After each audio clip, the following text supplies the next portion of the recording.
buyer, make your notes, list it into this wonderful thing called real estate marketing website. Within 1 hour, somebody contacts you. I'm really looking forward to buying your house. They come and they talk to you. They say, you know what, Ravi, your price is a little low. I'll give you 5% over what you have listed. Sure.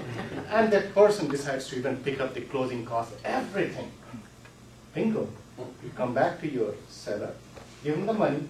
Within 4 hours, your house is listed, sold. Sounds real? Yeah, right, I'm a crazy guy. Of course I am. It's not at all true. Madam Toastmaster, fellow Toastmaster, if everything was that easy to sell, we won't be having this oldest profession in the world called selling.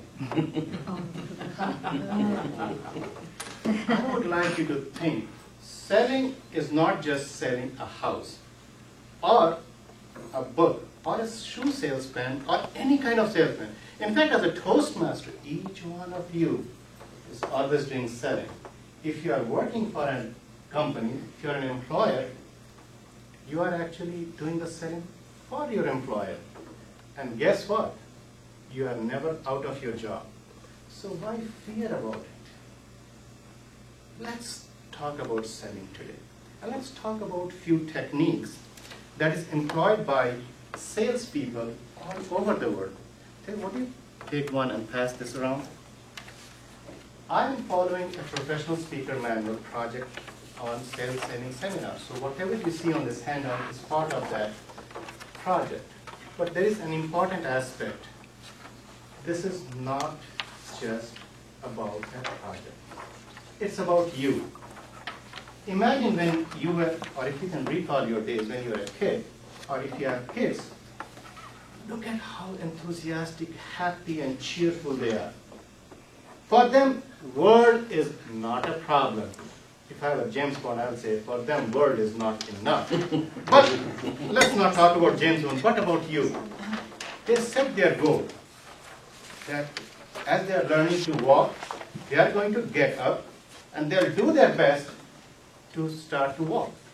So they start wobbly, they hold the edge of the sofa, they go around, and eventually, if their goal is to go all the way across the room, they will do it.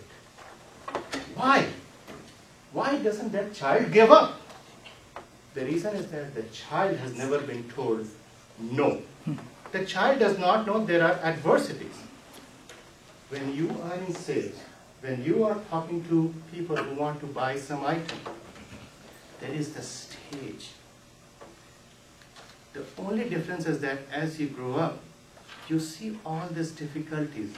The economy or anything that is coming to you seems so difficult. You just can't do enough of that. And that is what prevents you from being a good salesperson. Let's review some of the sales techniques which we can employ in anything that we do. Have you attended a Toastmasters meeting where nobody talked? Then rely less on email and rely more on your face-to-face conversation. Here we say, Madam President, Madam Toastmaster, fellow Toastmasters. We never say, hello computer, hi, I'm right there, shaking hands in front of the computer. By the way, computers can break down. And it will rob you of all the rivalry that you have in Toastmasters meeting. So be careful about that. Find your prospect's need. Rule number 1. In fact, let's not talk about rule number 1. Let's talk about rule number 0. You got to make the call. If you are not in a store, if you are running your home-based business, and that is what I was doing a few years ago as a Amway consultant or a distributorship, if you have heard about that business where we sell soap and everything around it. What I learned is that the first thing you need to do is pick up the phone. 8 o'clock to 9 o'clock was my set timing on Sunday. I have met prospects, and now I'm ready to make the call. There's something good on TV. Let's say the TV is right here. And I'm finding every excuse not to go to that phone. Well, I'm almost on my way to the phone. That's a good show. 8:05. My hands are shivering. Let me see. 8:09.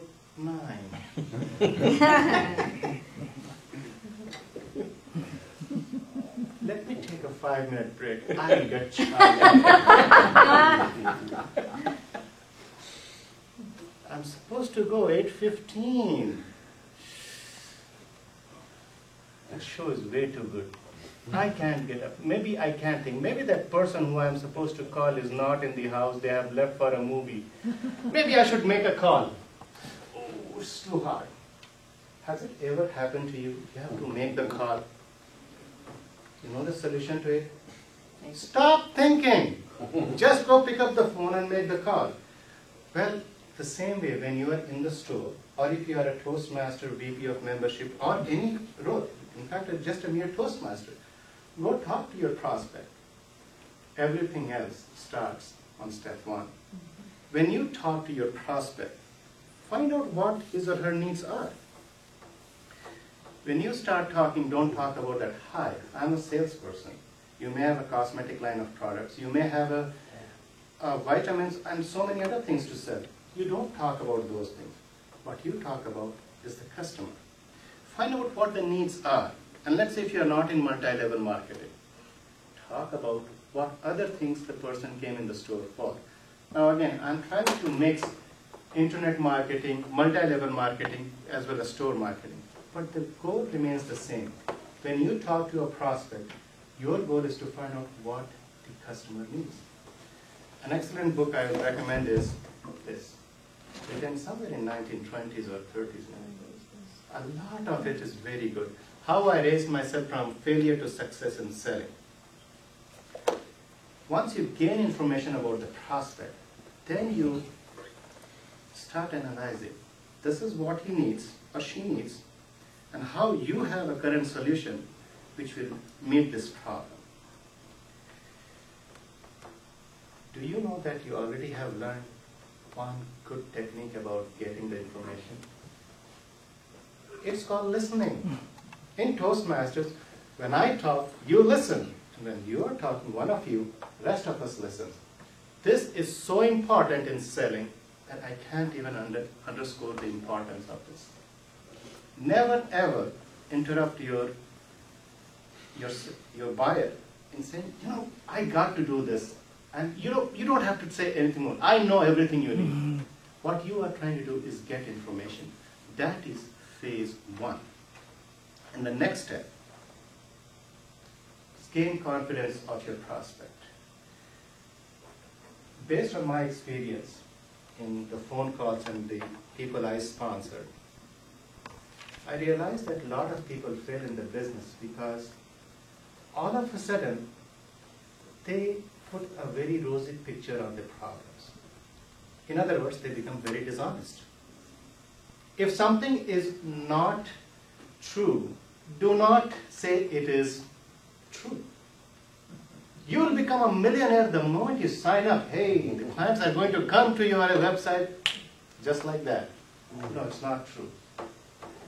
When we tell our clients, our prospective clients, that it takes hard work. There is no business in this world that can be done just like that. Just because you sign up, you'll have everyone buying things from you. You have to work for it.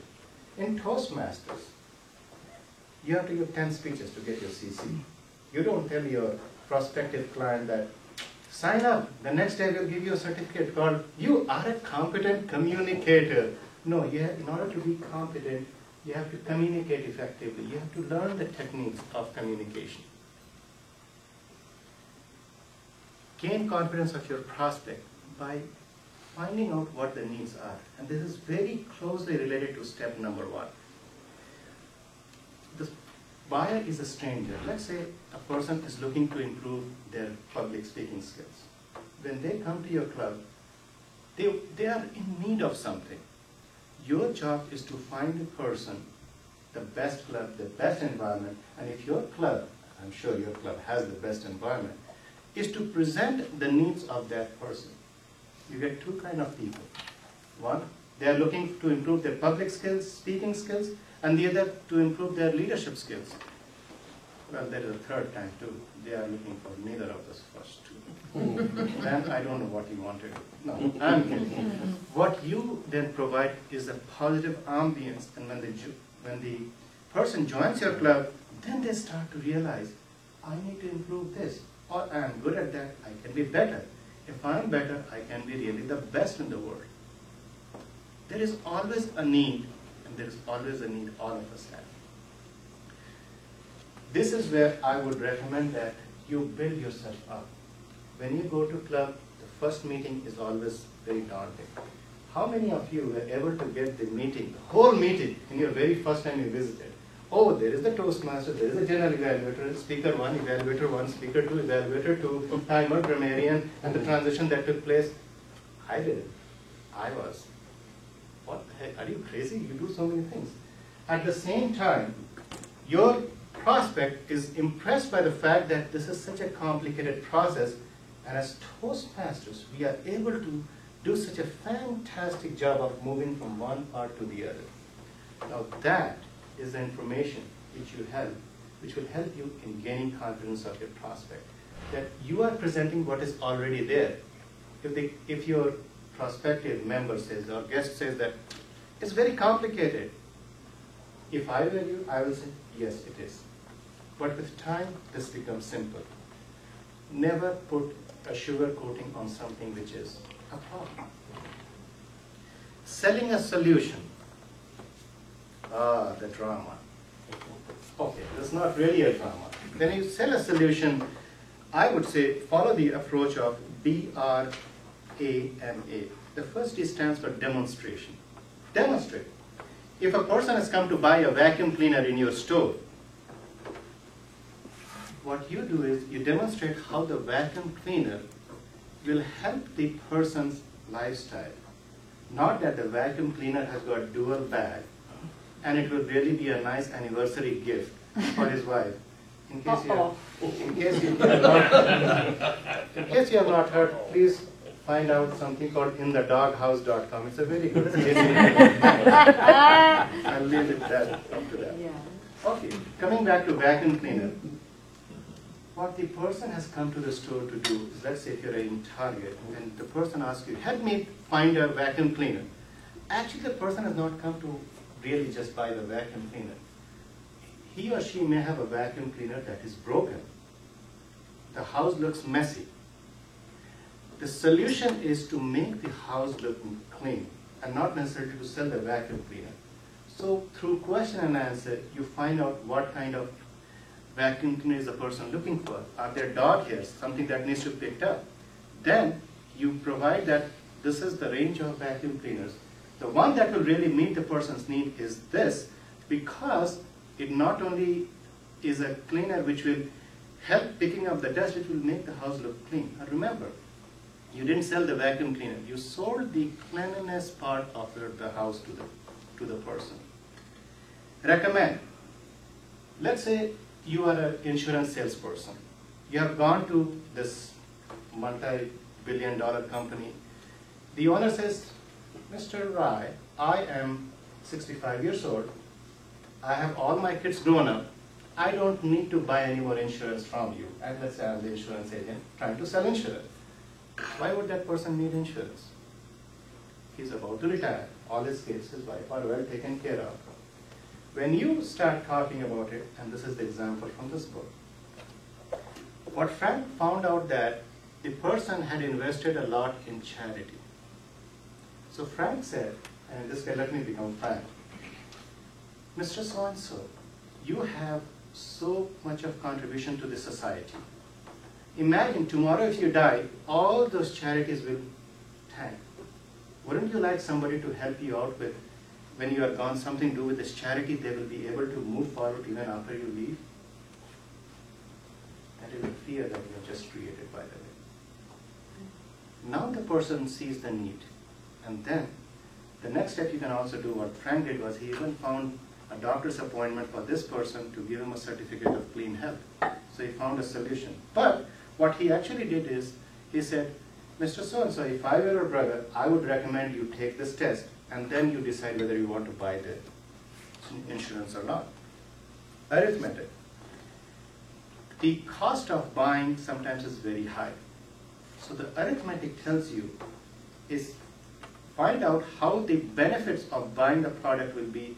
It will be so good that it will overshadow anything that is the cost of the product. Okay? I didn't make this very clear. Every product has a cost associated with it. And the benefits sometimes outweigh the cost. So that is the arithmetic in any process. Measure. What's in it for me? Today's customer is bombarded with all the TV ads, all the junk mail that comes into the house. You have to find out what exactly is in it for the buyer. If he's a Toastmaster guest, probably what they're looking for is something to improve. What's in it for the member? None of us make any money. If you do make any money, please let me know. I would like to know. Assure. We always assure our guests, for instance, in Toastmasters, that their association in Toastmasters for 1 hour will be worth every second. I assume your clubs are really good, that every minute is worth it. It is, I know. Anticipate objections. Have you ever seen the reaction when you talk to somebody about any product? That's a defensive mechanism that you're trying to build against the seller. Anticipate objections. In fact, I would say, if you don't hear any question from your prospect, there is some problem. Either you are too good, or the prospect is just thinking about, how can I get rid of this guy and move on to the next one? So if you build up your whole process so that your prospect knows what are the possible problems with this product is, they would ask. Let them ask questions. Let them be full of doubts. And remember, there is a very strong word in selling called WHY. Why? Sometimes the buyer already has a solution, but it is the fear of buying that is preventing him. Help the buyer buy the product, and that is when you anticipate objectives and you prepare better for it. Make the close. Assume, clarify, and testify. Assume that the buyer is going to buy the product. Assume that you are going to be selling. Have that mentality that you will be selling the product. If you are a Toastmaster recruiting a member, have the faith in you that the member will join your club. The list that I have in the handout is CLOSE, which stands for comparison, loss, and an example. Let's say you are a home-based business person who is running your business from home, and you are trying to expand your business, and they want to know, how come you have a home-based business and there is no storefront? How will I trust you? And you are trying to help this person start another home-based business. There is always the example of giving that if you are in the comfort of your home, you maximize your time. You don't waste your time going to the store. Let's say if you are trying to sell somebody based on what they sign up on the internet. The first objection is, oh, I have to pay shipping and handling? If I go to Gulf Foods, I can pick up this ketchup without even paying the shipping and handling. It's not just about the ketchup or one item. The benefit there is you are saving the fuel cost, especially when it was $4.05, or I don't know what was the cost. The savings in that, the savings of time. When you place your order on a month-to-month basis, you have eliminated the whole need of revisiting Gulf Foods and picking up stuff. You can do comparison. What I'm trying to say with the close is that close is a very important part. You have worked hard. Have the mentality that you will do it right. Again, what I will say is that it is more about you. You cannot just sell something unless you are prepared for it. And you cannot be prepared in one day. Your association, meeting with people, thinking about the process, everything works together. have a wonderful time in coming few months. Madam Toastmaster.